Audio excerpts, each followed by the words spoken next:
जलन। ममता बहुत ही सीधी और प्यारी लड़की थी, वहीं सुनील एक सरल और आगे बढ़ने की सोच रखने वाला लड़का। सुनील, बेटा सुनील कहाँ है? अरे जरा एक गिलास पानी तो दे दो। हाँ माँ, अभी आया।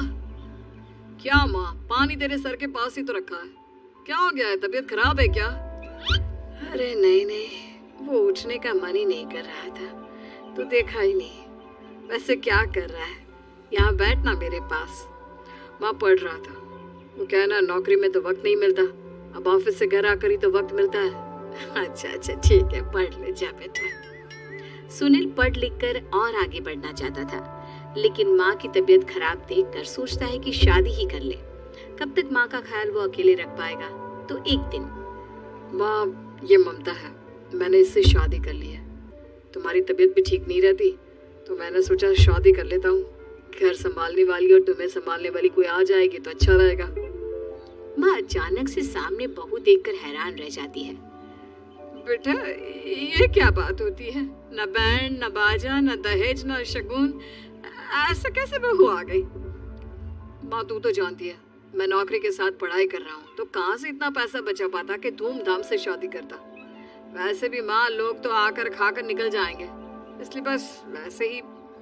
माँ जी, मैं आपका ख्याल रखूंगी। वैसे भी ये आगे की पढ़ाई कर रहे हैं, अच्छा कुछ कर गए तो सबके दिन फिर से अच्छे आ जाएंगे। सास को ममता की बात ठीक तो लगती है, लेकिन मन में कहीं ना कहीं लगता है कि कहीं बहू बेटे को लेकर फुर्र ना हो जाए और फिर तो वो रह जाएगी अकेली। बेटा देख, मेरा जो कुछ भी है वो सुनील ही है, और सुनील का भी अब इस दुनिया में मैं ही हूँ और कोई नहीं। क्या सुनील? बिल्कुल माँ, लेकिन आज से ममता भी मेरे जीवन का अहम हिस्सा है, जैसे तू है। सास को बड़ा बुरा लगता है कि उसकी सल्तनत में कोई और हिस्सेदार कैसे हो सकता है। कैसे कोई और उसके 30 साल के बेटे की जिंदगी में अचानक से आकर बराबर का हिस्सेदार बन सकता है। देख बहू, मैं भले थोड़ा बीमार रहती हूँ, लेकिन इसका मतलब यह नहीं कि घर की चीजों में मेरा कंट्रोल खत्म हो गया है। मैं आज भी इस घर की रानी हूँ, समझी?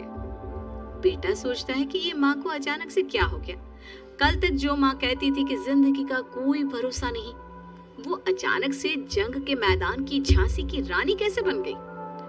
माँ क्या हो गया है? सब ठीक है ना? अचानक कैसी बात कर रही हो? ममता का आज पहला दिन है, स्वागत करो उसका। आसपास की आंटियों को बुलाओ, नई दुल्हन की मुंह दिखाए करवाओ। खैर, सास होने का फर्ज निभाती है और बाद में एक सहेली के साथ बाहर निकल जाती है। क्यों री, बताया नहीं कि बेटे का ब्याह कर रही हो? वैसे तो सारा दिन हम ही में घुसी रहती हो। अरे मुझे भी तभी पता चला, क्यों अचानक सर पर लेकर आ गया। कहता है बहू है माँ तुम्हारी, अब इसको भी इतना ही मैं प्यार करता हूँ जितना तुझे करता हूँ। लो जी, ये क्या बात हो गई? क्यों इतना प्यार करता है? अरे माँ का प्यार तो ज्यादा होता है।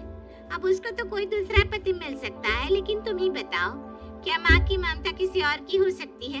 ना जी ना, बेटे को समझाओ ये बात। अरे क्या समझाऊं, मुझे तो खुद ही समझ में नहीं आ रहा कि क्या हो रहा है।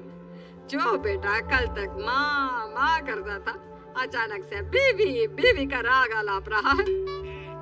देखा, उसकी बीवी ना सुंदर और जवान है। सुंदरता के आगे तो एक से एक नहीं टिके, तो तेरा बेटा किस खेत की मूली है? सास को भी समझ में आ जाता है कि बहू की सुंदरता के आगे माँ का प्यार किसी काम का नहीं। उधर बीवी, ए जी, अम्मा जी सहेलियों को छोड़ने गई थी, अभी तक आई नहीं, हम देख आए क्या? अरे रहने दो ना, आ जाएंगी। कहाँ जाएंगी, उनकी आदत है, एक बार जाती है तो पूरी पंचायत खत्म करके ही आती है। अच्छा ही है, खाना वाना खा कर गई होगी। छोड़ो ना, घूमेगी तो खाना पचेगा, नहीं तो ऐसे ही खाट पकड़ लेगी। बहू भी शांत हो जाती है। उधर सास सोचती है कि आज थोड़ा देर से ही घर जाती हूँ, जब बेटा परेशान होकर ढूंढेगा तब मजा आएगा। बीवी को खुद ही पता चल जाएगा कि माँ के आगे उसकी दाल नहीं गलेगी।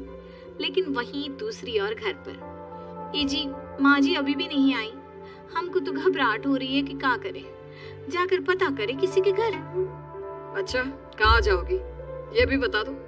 पहला दिन है तुम्हारा इस घर में, और एक ही दिन में मोहल्ला छानोगी क्या?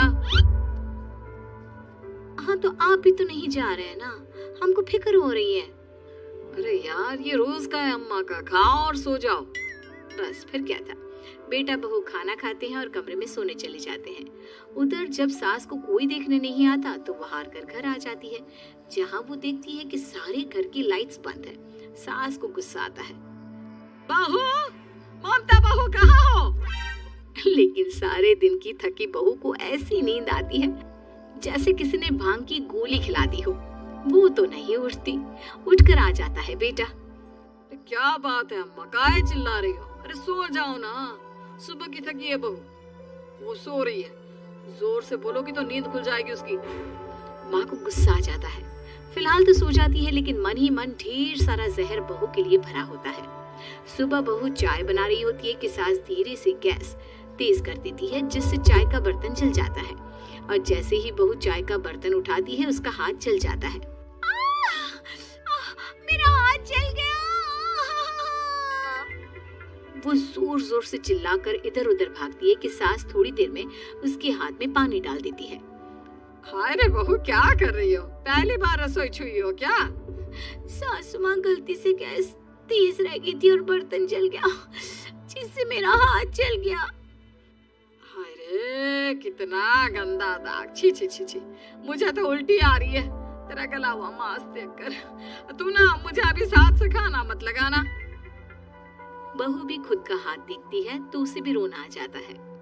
कुछ दिनों के बाद सास की सहेली आती है। बहू चाय बनाकर लाती है। उसके जाने के बाद सहेली कहती है, बहू की सुंदरता ऐसी है कि कोई भी दीवाना हो जाए। वैसे तेरे बेटे का क्या हाल है? अरे वैसा ही है, बहू के पीछे लट्टू। क्या करूं, कुछ समझ में नहीं आ रहा। मैंने तो बहू के चेहरे पर दिवाली के पटाखे की चक्री फेंक दी, उसका पूरा चेहरा जल गया। अब देखो ना रही सुंदरता, और ना ही अब मेरा बेटा उसे पूछता है। अरे अब तो वो उसे छोड़कर दूसरी भी देखने को बोल गया है मुझे। बहू सारी बात सुन रही होती है। आंटी, एक बात बताइए, क्या भरोसा है कि दूसरी सही आए और आपके अनुसार रहे? देखिए आंटी, मेरी सासू माँ को गलत बात सिखाने की जरूरत नहीं है। हमारा परिवार साथ में खुशी से रह रहा है। देख बहू, मेरी सहेली की बेइज्जती ना कर, वही अच्छा रहेगा तेरे लिए, समझी? बहू नहीं मानती है। वो बार बार उनकी सहेली को घर से निकल जाने को कहती है। तभी सास की सहेली पास के चूल्हे से लकड़ी लाकर बहू के चेहरे पर लगा देती है। बहू जोर जोर से रोने लगती है। अरे ये क्या कर दिया? मैंने कहाँ किया, ये तो तूने किया। तू ही नहीं चाहती थी कि बहू बेटी के साथ रहे, भला मैं क्यों करूंगी? मैं तो चली, निपटो अब। बहू रो रही होती है, दर्द से चिल्ला रही होती है, लेकिन सास उसे डॉक्टर के पास नहीं ले जाती।